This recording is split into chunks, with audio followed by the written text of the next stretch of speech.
വൈകാശീയം. രചന നിലാവിൻ്റെ കൂട്ടുകാരി. അവതരണം സാലിം കരുളായി. പെട്ടെന്നായതുകൊണ്ട് പേടിച്ച് കണ്ണുകൾ ഇടയ്ക്ക് അടിച്ചിരുന്നു. ഞാനിപ്പോൾ ആരുടെയോ കയ്യിലാണെന്ന ബോധ്യം വന്നതും മിഴികൾ തുറന്നു നോക്കിയതും കാണുന്നത് കുഞ്ഞി കണ്ണുകളാണ്. ആ കണ്ണുകളിൽ ഒരു നിമിഷം തൻ്റെ കണ്ണുകളും മുടക്കിപ്പോയിരുന്നു. എവിടെ നോക്കിയടി നടക്കുന്നത്? പെട്ടെന്ന് ആ ഗർജനം കേട്ടപ്പോഴാണ് സ്വഭാവത്തിലേക്ക് വന്നത്. വേഗം തന്നെ ആ കൈപ്പിടിയിൽ നിന്ന് പിടിഞ്ഞു മാറിയിരുന്നു. ശാന്തമായ ആ കുഞ്ഞിക്കണ്ണുകൾ ഇപ്പോൾ ദേഷ്യം കൊണ്ട് ചുവന്ന് ഇറങ്ങിയിട്ടുണ്ട്. ദൈവമേ, ഇത് അസുരനല്ലേ? ഇയാളെന്ത് ഇവിടെ? അതും ചിന്തിച്ച് നേരെ നിന്നതിനേക്കാൾ വേഗത്തിൽ വീണ്ടും വീഴാൻ പോയതും ആ കൈകൾ തന്നെ പിന്നെയും താങ്ങിയിരുന്നു. ഇടുപ്പിൽ ചുറ്റിപ്പിടിച്ചുകൊണ്ട് തെന്നിമാറിയ ധാവണശീലക്കിടയിലൂടെ ആ കൈകൾ ചുടുവയറിൽ അരിഞ്ഞതും ശരീരത്തിലൂടെ ആകെ ഒരു വിറയിൽ കടന്നുപോയിരുന്നു. തന്നെ നേരെ നിർത്തുന്നതും കൈകൾ അയക്കുന്നതും അറിഞ്ഞതും ആ മുഖത്തേക്ക് നോക്കാൻ പോയില്ല. അത് പിന്നെ സോറി. ഒന്ന് നേരെ നിന്നതും പേടികൊണ്ട് ആ മുഖത്തേക്ക് നോക്കാതെ തല താഴ്ത്തി കൊണ്ട് തന്നെ പറഞ്ഞു. എപ്പം നോക്കിയാലും എന്റെ നെഞ്ചത്തോട് തന്നെ ദോഷം. അവൻ പെറുപിറുക്കുന്നത് കേട്ട് ഞാനെപ്പോഴാ തന്നെ നെഞ്ചത്തോട് വന്നതെന്ന് ചോദിക്കണമെന്നുണ്ടെങ്കിലും ആ സുരൻ തന്നെ എടുത്ത് കുളത്തിലിട്ടാലെന്ന് പേടിച്ച് ഒന്നും മിണ്ടാൻ പോയില്ല. ദേവണ്ണേ, ഇനിയെങ്കിലും ഒന്ന് നോക്കി നടക്കാൻ പെടുക്ക്, വെറുതെ മറ്റുള്ളവർക്ക് ബുദ്ധിമുട്ടുണ്ടാകാനായിട്ട്. അത്രയും പറഞ്ഞവൻ വേഗം പടവുകൾ കയറിപ്പോയിരുന്നു. എനിക്ക് നോക്കി നടക്കാനൊക്കെ അറിയാം. എന്റെ പഴവേക്ക് ഇവനാനോ? ഞാൻ വീണിട്ടൊന്ന് കരുതിയ പോലെ അവനോട് ആരെങ്കിലും പറഞ്ഞു എന്നെ ഒന്ന് പിടിക്കാൻ? അസുരം തന്നെ. അസുരന്മാരൊക്കെ എന്താ അമ്പലത്തിൽ വന്നേ? തികട്ടി വന്ന ദേശത്തിൽ അവൻ ഓരോന്ന് പറഞ്ഞ് മനസ്സിനൊരു ആശ്വാസം കണ്ടെത്തി കൈയുള്ള പ്രസാദത്തിൽ നിന്ന് കുറച്ച് നേരത്ത് മീനുകൾക്ക് ഇട്ട് കൊടുത്തുകൊണ്ട് തിരിച്ചു നടന്നു. ക്ഷേത്രത്തിൽ നിന്നും ഇറങ്ങി നടക്കുമ്പോഴാണ് തന്നെ ആരോ വിളിച്ചത് കേട്ടത്. തിരിഞ്ഞു നോക്കിയതും കാണുന്നത് തൻ്റെ അടുത്തേക്ക് നടന്നു വരുന്ന ലക്ഷ്മി അമ്മയാണ്. ലക്ഷ്മി അമ്മയുടെ കയ്യിൽ താൻ പ്രതീക്ഷ കുഞ്ഞുമുഖം കാണാത്തതും നിരാശ കൊണ്ട് മുഖം പാടിയെങ്കിലും ഒരു പുഞ്ചിരിയോടെ തന്നെ അവരുടെ അടുത്തേക്ക് നടന്നു. സുഖാണ് ലക്ഷ്മി അമ്മേ? സുഖം. മോൾക്കോ? കുഴപ്പമൊന്നുമില്ല. നോക്കണ്ട, നീ തിരക്കുന്ന ആള് വന്നിട്ടില്ല. എന്തു പറ്റി? ഒന്നുമില്ല, കുറച്ച് വഴിപാടുകൾ നേർന്നിട്ടുണ്ടായിരുന്നു. അതിനു വേണ്ടി അച്ഛനെയും കൂട്ടി വന്നതാണ്. കുഞ്ഞിനെ ഹരിയേട്ടൻ്റെ അടുത്താക്കി. കുറച്ചു മാറി കാറിൽ ചേറി എങ്ങോട്ടും നോക്കി പുകച്ചു നിൽക്കുന്ന ദക്ഷിണയെ നോക്കി ലക്ഷ്മി അമ്മ പറഞ്ഞപ്പോഴാണ് താൻ വീണ്ടും അസുരനെ കണ്ടത്. അപ്പൊ വെറുതെ അല്ല, അസുരൻ അമ്പലത്തില് അമ്മയുടെ കൂടെ സാധ്യതയായി വന്നതാണ്. മോള് ഇറങ്ങാൻ തുടങ്ങിയിരുന്നോ? അതെ.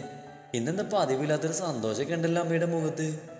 ഉണ്ട് മോളെ, എൻ്റെ ഇത്ര നാളത്തെ പ്രാർത്ഥന ദൈവം കേട്ട മട്ടാണ്. ആ ഒരു സന്തോഷമുണ്ട്. അപ്പോഴേക്കും ആ അസുരൻ ലക്ഷ്മിയമ്മ തന്നോട് സംസാരിച്ച് നിൽക്കുന്നത് കണ്ടിട്ടാണെന്ന് തോന്നുന്നു നീട്ടി ഹോണടിക്കാൻ തുടങ്ങിയിരുന്നു. ഞാൻ പോട്ടെ മോളെ, ഇനി നിന്ന് ആ ഭ്രാന്തൻ ചിലപ്പോൾ ഇവിടെ ഇട്ടിട്ട് പോയെന്ന് വരും. ശരി അമ്മേ. തൻ്റെ കവിളിലൊന്ന് തഴുകി അത്രയും പറഞ്ഞെന്ന് പുഞ്ചിരിച്ച് ലക്ഷ്മിയമ്മ അസുരൻ്റെ അടുത്തേക്ക് പോയിരുന്നു. തന്നോട് സംസാരിച്ച് നിന്നത് കണ്ട ദേഷ്യത്തിൽ ആ അസുരൻ എന്തൊക്കെയോ അമ്മയോട് മുഖം കറുപ്പിച്ച് പറയുന്നത് കാണാമായിരുന്നു. അവൻ പറയുന്നത് കേട്ടൊന്ന് പുഞ്ചിരിക്കുകയല്ലാതെ ലക്ഷ്മിയമ്മ മറുത്തൊന്നും പറയാതെ കാറിൽ കയറിയതും അവൻ തന്നെ നോക്കി ദഹിപ്പിച്ച് വണ്ടിയിലേക്ക് കയറിപ്പോയിരുന്നു. ശരിക്കും അസുരൻ തന്നെയാ. അവൻ പോകുന്ന നോക്കി പെറുപെറുത്ത് തിരിഞ്ഞപ്പോഴാണ് തൊഴുതിറങ്ങി വരുന്ന ഹർഷേട്ടൻ്റെ അമ്മയെ കണ്ടത്. ഒഴിഞ്ഞു കൊടുത്തതാണ് അവരുടെ മകന്റെ ജീവിതത്തിൽ നിന്നും. പിന്നെയും എന്തിനാ തന്നെ ഇങ്ങനെ കുത്തുവാക്കുകൾ കൊണ്ട് വന്ന് നോയിക്കുന്നെന്ന് അറിയില്ല. രാവിലെ തന്നെ ആ വായിലെ കുത്തുവാക്കുകൾ കേൾക്കണമെന്ന് കരുതി വേഗം തന്നെ അവിടുന്ന് മുന്നോട്ട് നടന്നു. വീട്ടിലെത്തിയപ്പോൾ വിച്ച് സ്കൂളിലേക്ക് പോയിരുന്നു. അമ്മുവിന് പിന്നെ സ്റ്റഡി ലീവ് ആയതുകൊണ്ട് വീട്ടിലുണ്ട്. ഞാൻ വരുന്നത് കണ്ടത് മുമ്പർത്ത് ചൊറിയും കുത്തിയിരുന്ന പെണ്ണ് ഓടിപ്പോയിരുന്ന് ബുക്കെടുത്ത് പഠിക്കാനിരുന്നു. അത് കണ്ടെങ്കിലും കാണാത്ത പോലെ വീട്ടിലേക്ക് കയറി. പഠിക്കാൻ എത്ര മടി കാണിച്ചാലും അവൾ എക്സാമിൽ നല്ല മാർക്കോടെ പാസ്സാവാറുണ്ട്. ബുക്കും പിടിച്ചിരിക്കുന്ന അമ്മുവിനൊന്ന് നോക്കി കയ്യിലുള്ള ഇലച്ചീന്തൽ പ്രസാദവുമായി ഉള്ളിലേക്ക് പോയി. ഇന്ന് കാണാൻ വരാന്ന് പറഞ്ഞവർ വൈകിട്ടേ വരുമെന്ന് അമ്മ പറഞ്ഞതും ഒന്ന് മൂളിക്കൊടുത്തു. എന്തോ ഹൃദയം വല്ലാതെ ഇരിക്കുന്നുണ്ടായിരുന്നു, ഒപ്പം പതിവില്ലാത്ത ടെൻഷനും. തൻ്റെ ടെൻഷൻ കണ്ട് അമ്മ കളിയാക്കി ചിരിക്കുമ്പോൾ അവളെ നോക്കി കണ്ണിരുട്ടു. അതോടെ പെണ്ണൊന്ന് പൊടിക്കടന്നു. അങ്ങനെ അമ്മയുടെ കൂടെ കാര്യങ്ങളെ മാറ്റിക്കെട്ടാൻ സഹായിച്ചും അവൾക്കുള്ള പുല്ല് ചെത്തിയും സമയം കളഞ്ഞു. ഉച്ചക്ക് ഭക്ഷണം കഴിച്ചു കഴിഞ്ഞതും ഒന്ന് കിടന്നതും പതിയൊന്നും മയങ്ങിപ്പോയിരുന്നു. പെട്ടെന്ന് മുഖത്താരോ വെള്ളം കുടഞ്ഞതും ഞെട്ടി എണീറ്റിരുന്നു. മുഖം തുടച്ച് നേരെ നോക്കിയപ്പോൾ കാണുന്നത് ഇളിച്ചുകൊണ്ട് കപ്പം പിടിച്ച് നിൽക്കുന്ന അമ്മോനെയാണ്. പുല്ല്, സുഖമായി ഉറങ്ങായിരുന്നു. നിനക്ക് എന്താടി വേണ്ടേ? എന്തിനാ വെള്ളം ഒഴിച്ചേ? തട്ടി വിളിച്ചാൽ പോരായിരുന്നു. ആഹാ, ഇനി അങ്ങനെ പറഞ്ഞു. ഞാൻ എത്ര നേരം എന്ന് അറിയാം ചേച്ചി വിളിക്കാൻ തുടങ്ങിയിട്ട്. എന്നിട്ട് മേനിക്കാതെ കൊണ്ടാ ഞാൻ വെള്ളം ഒഴിച്ചത്. അല്ല, നീ ഇപ്പം എന്തിനാ വന്നേ? അത് മറന്നു. അവര് വന്നു. അമ്മനെ ചേച്ചിയെ വിളിക്കാൻ പറഞ്ഞു വിട്ടതാ. വേഗം വാ. അത് പറഞ്ഞ അമ്മ പോയി. അവൾ പറഞ്ഞത് കേട്ട് അതുവരെ ഇല്ലാത്ത വിറയിൽ വീണ്ടും തന്നെ പിടികൂടിയിരുന്നു. മുടിയൊന്ന് അമർത്തി തുടച്ച് പാറി പറക്കുന്ന മുടിയൊന്ന് മാടി ഒതുക്കി ക്ലിപ്പിട്ടു. ഇട്ടിരിക്കുന്ന ചുരിദാർ മോശമല്ലാത്തത് കൊണ്ട് തന്നെ ഇട്ട് നേരെ അമ്മയുടെ അടുത്തേക്ക് പോയി. മനസ്സിനെ പറഞ്ഞ് പാകപ്പെടുത്തി അമ്മ പറഞ്ഞതനുസരിച്ച് ചായയുമായി ഉമ്മറത്തേക്ക് നടന്നു. അവിടെ എത്തി ആരെയും നോക്കിയില്ല. താൻ വന്നതുകൊണ്ടാണെന്ന് തോന്നുന്നു അതുവരെ സംസാരിച്ചിരുന്ന അച്ഛൻ്റെയും വേറൊരു പുരുഷ ശബ്ദവും നിലച്ചിരുന്നു. പെട്ടെന്നൊന്ന് ചിണുങ്ങിക്കരച്ചിൽ കേട്ടതും മുഖം തിരിച്ച് നോക്കിയതും കാണുന്നത് ഹരിസാറിന്റെ മടിയിലിരുന്ന് ചിണുങ്ങിക്കരയുന്ന കുഞ്ഞിച്ചെക്കനെയാണ്. ടെറക്കിയിൽ പൊതിഞ്ഞത് കൊണ്ടോ അതോ ഇരിക്കുന്നത് കൊണ്ടോ അറിയില്ല, ആൾ അസ്വസ്ഥതയോടെ ഞെരിവിലി കൊണ്ട് ചിണുങ്ങിക്കരയുന്നുണ്ട്. ഇത്രയും ദിവസം കാണാൻ കൊതിച്ച ആ കുഞ്ഞുമുഖം കണ്ടതും കണ്ണുകൾ വിടർന്നു. ഒപ്പം മനസ്സിൽ സന്തോഷം അലതല്ലി. ഹരിസാറിൻ്റെ അടുത്ത് പുഞ്ചിരിയോടെ ഇരിക്കുന്ന ലക്ഷ്മി അമ്മയെ ഒന്ന് നോക്കി. അവരെ പ്രതീക്ഷിക്കാതെ ഇവിടെ കണ്ടതിൽ അത്ഭുതമായിരുന്നു ഉണ്ടെന്നറിയാം. നോക്കി നിൽക്കാൻ അവർക്ക് ചായ കൊടുക്കും മോളെ. അച്ഛൻ്റെ ശബ്ദമാണ് സുബോധത്തിലേക്ക് കൊണ്ടുപോകുന്നത്. ഇരുവരെയും നോക്കി ഒരു പുഞ്ചിരി വരുത്തി ചായ കൊടുത്തു. അപ്പോഴേക്കും ഓരോ ചോദ്യങ്ങളും മനസ്സിനെ മതിച്ചു തുടങ്ങിയിരുന്നു. ആ അസുരന് വേണ്ടിയാണ് തന്നെ ചോദിച്ചു വന്നതെന്ന് അറിഞ്ഞതും വീണ്ടും ഞെട്ടിപ്പോയിരുന്നു. ഭാഗ്യത്തിന് ആളിപ്പോൾ വന്നിട്ടില്ല, അതൊരാശ്വാസമായിരുന്നു. അച്ഛനും ഹരിസാറും ലക്ഷ്മിയമ്മയും ഒക്കെ എന്തൊക്കെയോ സംസാരിക്കുന്നുണ്ട്. കുഞ്ഞുചക്കൻ എല്ലാവരെയും കണ്ണുകൾ പിടിച്ച് ചുറ്റും നോക്കി ഹരിസാറിന്റെ നെഞ്ചിൽ പതുങ്ങി കിടക്കുന്നുണ്ട്. ഇപ്പൊ ബഹളമൊന്നുമില്ല. ഇതായിരിക്കോ രാവിലെ ലക്ഷ്മിയമ്മയുടെ മുഖത്ത് കണ്ട സന്തോഷത്തിന് കാരണം? ഈ വിവാഹത്തിന് ആസുര സമ്മതിക്കോ? തന്നെ കാണുന്നത് അങ്ങനെ ഇഷ്ടമല്ല, പിന്നെ എങ്ങനെ? അങ്ങനെ ഓരോന്ന് ആലോചിച്ച് നിൽക്കുമ്പോഴാണ് പെട്ടെന്ന് ആരോ കയ്യിൽ പിടിച്ചത്. ഒന്ന് ഞെട്ടി മുഖം പോയിട്ട് നോക്കിയതും കാണുന്നത് തൻ്റെ കയ്യിൽ പിടിച്ച് പുഞ്ചിരിയോടെ നോക്കുന്ന ലക്ഷ്മിയമ്മയാണ്. മോളെ, മോൾക്ക് സമ്മതാണോ? തൻ്റെ കയ്യിലെ പിടിമുറുക്കി ലക്ഷ്മിയമ്മ പുഞ്ചിരിയോടെ പറഞ്ഞതും പെട്ടെന്ന് എന്ത് പറയണമെന്ന് അറിയാതെ എല്ലാവരെയും നോക്കി. അമ്മയുടെയും അച്ഛൻ്റെയും അമ്മുവിൻ്റെയും ഒക്കെ മുഖത്ത് താൻ എന്ത് പറയുന്ന ആകാംക്ഷയാണ്. ഹരിസാറിന്റെ മുഖത്ത് നിറഞ്ഞ ചിരി. എന്തായാലും പറഞ്ഞ മോളെ, ഒരിക്കലും മോളെ ഞങ്ങൾ ഈ വിവാഹത്തിന് നിർബന്ധിക്കില്ല. അതുകൊണ്ട് മോൾക്ക് എന്തായാലും മടിക്കാതെ തുറന്നു പറയാം. ഹരിസാറ് കൂടി പറഞ്ഞതും ആകെ കൺഫ്യൂഷനായിരുന്നു. ഇവരെ പോലെയുള്ള വലിയ ആൾക്കാരുടെ കൂടെ ജീവിക്കാനുള്ള യോഗ്യതയൊന്നും തനിക്കില്ല. പക്ഷേ ഒരു നിമിഷം കണ്ണുകൾ ആ കുഞ്ഞിലൂടെക്കി. വിട്ടുകളയാൻ തോന്നുന്നില്ല. തൻ്റേതെന്ന് പറഞ്ഞ് നെഞ്ചിലേക്ക് ഒതുക്കി പിടിക്കാനാണ് തോന്നുന്നത്. നിക്ക് സമ്മതാണ്. മടിച്ച് അവൾ പറഞ്ഞത് കേട്ട് എല്ലാവരുടെയും മുഖം തെളിഞ്ഞിരുന്നു. അപ്പോഴേക്കും കണ്ണുകൾ അമ്മുവിൻ്റെ കട്ടായ മുഖം കണ്ടിട്ടും ഒരു ഭാവവും ഇല്ലാതെ ഫീഡിംഗ് ബോട്ടിൽ പാൽ നുണയുന്ന കുഞ്ഞിലായിരുന്നു. താൻ പറഞ്ഞത് കേട്ട് സന്തോഷത്തോടെ ലക്ഷ്മിയമ്മ തന്നെ ചേർത്ത് പിടിച്ച് നെറുകയിൽ മുത്തി. പിന്നെ ആ കയ്യിൽ നിന്നൊരു വളയൂരി തൻ്റെ കയ്യിലിട്ട് തന്നിരുന്നു. ആ അസുരൻ്റെ ഫോട്ടോ കണ്ടപ്പോൾ തന്നെ അച്ഛനും അമ്മക്കും ഇഷ്ടമായിരുന്നു. അങ്ങനെ കുറച്ചു നേരത്തെ ചർച്ചക്കൊടുവിൽ 2 ആഴ്ചയ്ക്ക് ശേഷം കല്യാണം തീരുമാനിച്ചിരുന്നു. അവർക്കായിരുന്നു കല്യാണം പെട്ടെന്ന് വേണമെന്നത്. ആരും എതിർത്തൊന്നും പറഞ്ഞില്ല. ആ സഞ്ജയ് ഇറങ്ങുന്നതിന് മുമ്പ് ഇത് നടക്കണമെന്ന് തന്നെയാണ് അമ്മക്കും അച്ഛനും. ആ അസുരൻ ആദ്യമേ വലിയ ആർഭാടൊന്നും വേണ്ടെന്ന് പറഞ്ഞതുകൊണ്ട് ചെറിയ രീതിയിൽ നടത്താനായിരുന്നു ഉദ്ദേശിച്ചത്. തങ്ങൾക്കും അതേ അഭിപ്രായമായതുകൊണ്ട് തന്നെ ലളിതമായ രീതിയിൽ കല്യാണം നടത്താമെന്ന് തന്നെ ഉറപ്പിച്ചു. കുറച്ചു നേരം കൂടി ഇരുന്ന് സംസാരിച്ചതിന് ശേഷമാണ് അവർ ഇറങ്ങിയത്.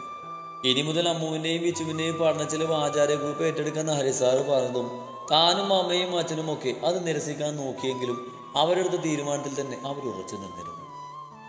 അമ്പാട് വീടിന്റെ പോർച്ചിൽ ഹരിയുടെ കാറ് വന്ന് നിന്നതും സന്തോഷത്തോടെ ലക്ഷ്മി കുഞ്ഞിനെയും എടുത്ത് കോടതി വിസിറ്റിൽ നിന്ന് ഇറങ്ങി. ലോണിലെ ബെഞ്ചിലിരിക്കുന്ന ദക്ഷിണെ കണ്ടതും അവരവൻ്റെ അടുത്തേക്ക് നടന്നു. നീ എപ്പോൾ വന്നു? ഞങ്ങളുടെ കൂടെ വരാൻ പറഞ്ഞപ്പോൾ നിനക്ക് നിന്ന് തിരിയാൻ വരാതെ തിരക്കായിരുന്നല്ലോ. എത്ര പെട്ടെന്ന് തീർന്നോ നിന്റെ തിരക്കൊക്കെ? ലക്ഷ്മി അവൻ്റെ അടുത്തേക്ക് നടന്നെടുത്തുകൊണ്ട് ചോദിച്ചു. ലക്ഷ്മി അമ്മയുടെ ചോദ്യം കേട്ടതും ദക്ഷ ഒന്നും മിണ്ടാതിരുന്നു. അച്ചു, ഞങ്ങൾ ഇതങ്ങ് ഉറപ്പിച്ചു. അവർക്ക് ഈ വിവാഹത്തിന് സമ്മതാണ്. 2 ആഴ്ച കഴിഞ്ഞ നല്ല മുഹൂർത്തമുള്ളതാണെന്ന് തീരുമാനി പറഞ്ഞു. അല്ലെങ്കിൽ ഇത്രയും നീട്ടില്ലായിരുന്നു. സന്തോഷത്തോടെ കാര്യങ്ങളെല്ലാം വിവരിക്കുന്ന ലക്ഷ്മി അമ്മയെ അവനൊന്ന് നോക്കി. ഒരിക്കലും ഇത് നടക്കില്ല എന്നാ വിചാരിച്ച്. ഒരു കുഞ്ഞുണ്ടെന്ന് അറിയുമ്പോൾ വേണ്ടെന്ന് വെക്കുന്നു കരുതി. അവർ ഈ വിവാഹത്തിന് സമ്മതിച്ചതോർത്ത് അവനിൽ ദേഷ്യം നിറഞ്ഞെങ്കിലും ലക്ഷ്മിയൊക്കെ കൊടുത്ത വാക്കോർത്ത് എതിർത്തൊന്നും പറയാൻ പോയില്ല. നിങ്ങൾ എന്ത് വേണേലും തീരുമാനിച്ചോ. ഒരു കാര്യം ഞാൻ ആദ്യമേ പറയാം. എനിക്കാരെയും എൻ്റെ ഭാര്യയെ കാണാൻ കഴിയില്ല. ഇനി എൻ്റെ ഭാര്യയായി വരുന്നവള് എനിക്കെൻ്റെ കുഞ്ഞിനെ നോക്കാൻ വരുന്നൊരായ അത് മാത്രമായിരിക്കും. തങ്ങളുടെ അടുത്തേക്ക് നടന്നു വരുന്ന ഹരിയെ കൂടി നോക്കിയത് പറഞ്ഞ് ദക്ഷിലക്ഷ്മിയുടെ തോളിൽ കിടന്നുറങ്ങുന്ന അമ്പാടിയെടുത്ത് ഉള്ളിലേക്ക് പോയി. താൻ അവൻ പറഞ്ഞത് കേട്ട് വിഷമിക്കേണ്ട ഭാഗ്യേ. അതൊക്കെ അവൻ ഇപ്പോഴത്തെ ദേഷ്യത്തിൽ പറഞ്ഞതാകും. പഴയതൊന്നും അവൻ അത്ര പെട്ടെന്ന് മറക്കാൻ പറ്റുന്നുണ്ടാകില്ല. ഹരി നിറകണ്ണുകളോടെ ദക്ഷി പോയ വഴിയെ നോക്കി നിൽക്കുന്ന ലക്ഷ്മിയമ്മയെ ചേർത്ത് പിടിച്ച് ആശ്വസിപ്പിച്ചുകൊണ്ട് പറഞ്ഞു. എന്നാലും എത്ര എന്ന് വെച്ചിട്ടാ അവനിങ്ങനെ നേരി കഴിയുക? അവനൊരു ജീവിതം ഉണ്ടായി കാണാനല്ലേ നമ്മൾ കൊതിക്കുന്നത്? ഹാ ഓട്ടടോ, താങ്കൾ അറിയാതെ എല്ലാം ശരിയാകും. അവനെ ഈ വിവാദത്തിന് സമ്മതിച്ചില്ലേ, അത് തന്നെ ഭാഗ്യമായി കൂട്ടിയാൽ മതി. ഇനി എല്ലാം ശരിയായിക്കോളും. താൻ വാ. അവരുടെ നിറഞ്ഞ കണ്ണുകൾ തുടച്ചുകൊണ്ട് ആശ്വസിപ്പിച്ചുകൊണ്ട് ലക്ഷ്മിയെയും ചേർത്ത് പിടിച്ച് ഉള്ളിലേക്ക് നടന്നു. ദിവസങ്ങൾ കടന്നുപോയി. വിവാഹം ഉറപ്പിച്ചതിന് ശേഷം അവൾ ഷോപ്പിൽ പോകുന്നത് നിർത്തിയിരുന്നു. ദക്ഷി വിവാഹം പല രീതിയിലും മുടക്കാൻ നോക്കിയെങ്കിലും 8 പൊട്ടിപ്പോയിരുന്നു. കാരണം ചെക്കനെ ഇപ്പോഴും പെണ്ണാരാന്ന് കറക്റ്റായിട്ട് അറിയില്ല. ലക്ഷ്മി ഒരു പ്രാവശ്യം ഫോട്ടോ കാണിക്കാൻ നോക്കിയപ്പോൾ അവനാണത് തട്ടിപ്പറിച്ച് ദേഷ്യത്തിൽ വീട്ടിൽ നിന്ന് ഇറങ്ങിപ്പോയത്. അതിനുശേഷം ലക്ഷ്മി പിന്നെ ആ വിവാഹക്കാര്യം പറഞ്ഞ് അവൻ്റെ അടുത്തേക്ക് പോയിട്ടില്ല. ദക്ഷി വിവാഹത്തിന് സമ്മതിച്ചതിന് അവരെയൊക്കെ സംബന്ധിച്ച് വലിയ ഭാഗ്യം തന്നെയായിരുന്നു. രാവിലെ തന്നെ ഡോറിലുള്ള ശക്തമായ കൊട്ട് കേട്ടാണ് ദക്ഷി ഉറക്കത്തിൽ എണീറ്റത്. തൻ്റെ നെഞ്ചോട് പറ്റിക്കിടക്കുന്ന കുഞ്ഞിനെ പതിയെ മാറ്റിക്കിടത്തി സൈഡിൽ പില്ലോ വെച്ച് ഉറക്കം മുറിഞ്ഞ ദേഷ്യത്തോട് അവൻ പോയി വാതിൽ തുറന്നതും കാണുന്നത് കുളിച്ച് സുന്ദര കുട്ടപ്പനായി തൻ്റെ മുന്നിൽ നിൽക്കുന്ന അർജുനെയാണ്. നീ എന്താടാ രാവിലെ തന്നെ ഇവിടെ? തൻ്റെ മുന്നിൽ നിൽക്കുന്ന അർജുനെ നോക്കി ഈർഷ്യയോടെ ദക്ഷി ചോദിച്ചു. ഹാവു, തമ്പുരാൻ എണീറ്റോ? എത്ര നേരം ഞാൻ വിളിക്കുന്നു. എന്താ കാര്യം? അല്ല, നീ രാവിലെ തന്നെ ഒരുങ്ങിക്കിട്ടി എങ്ങോട്ട് പോവാ? അപ്പൊ ഒക്കെ മറന്നോ? ഇന്നാണ് ആ ദിവസം, നിന്റെ കല്യാണല്ലേ എന്ന്. നീ അത് മറന്നു കാണുന്നു എനിക്കറിയാം. അതാ ഞാൻ വന്നേ. ഇപ്പൊ തന്നെ വൈകി. ബാഗ് റെഡി ചെയ്യുക, ആന്റിക്ക് വെയിറ്റ് ചെയ്യാം. ഞാൻ ഫ്രഷ് ആയിട്ട് വരാം. തിരിഞ്ഞ് നടന്നുകൊണ്ട് ദക്ഷി പറഞ്ഞത് കേട്ട് ആജു ആകെ കിളി പോരുന്നു. ഈ കാര്യം പറയുമ്പോൾ ഒരു അടി പ്രതീക്ഷിതമായിരുന്നുവെങ്കിൽ ഇതിപ്പോ ദക്ഷി ഒരു കുലുക്കവും ഇല്ലാതെ അതും പറഞ്ഞ് പോയപ്പോൾ ആജു ശരിക്കും ഞെട്ടിപ്പോയിരുന്നു. അപ്പൊ നിനക്ക് ഈ വിവാദത്തിന് പോകുന്ന സമ്മതാണോ? ആജു സന്തോഷത്തോടെ ചോദിക്കുന്നത് കേട്ട് പൂച്ചത്തിൽ ചിരി കൂട്ടി. നിനക്കറിയാവുന്നതല്ലേ എൻ്റെ അമ്മ ഒരു ഹാർട്ട് പേഷ്യൻ്റ് ആണെന്ന്. അമ്മയുടെ നിർബന്ധം സഹിക്കാൻ വയ്യാതെയാ ഞാനിതിന് സമ്മതിച്ചത്. പിന്നെ ഈ വരുന്നവൾ ആരായാലും എനിക്കൊരിക്കലും അക്സെപ്റ്റ് ചെയ്യാൻ പറ്റില്ല. എൻ്റെ കുഞ്ഞിനെ നോക്കാൻ വരുന്ന അത് മാത്രമായിരിക്കും. അതുകൊണ്ടല്ലേ ഇതുപോലെ കൊമ്പത്തിൽ നിന്നുള്ള ആലോചന വന്നപ്പോൾ മുന്നും പിന്നും നോക്കാതെ എടുത്തു ചാടിയത്. ഒരുത്തിയും വിശ്വസിക്കാൻ പറ്റില്ല. എല്ലാവർക്കും വേണ്ടത് പണ. എടാ ദക്ഷേ, നീ എന്താടാ ഇങ്ങനെ? എല്ലാവരും ഒരുപോലെ ആകില്ല.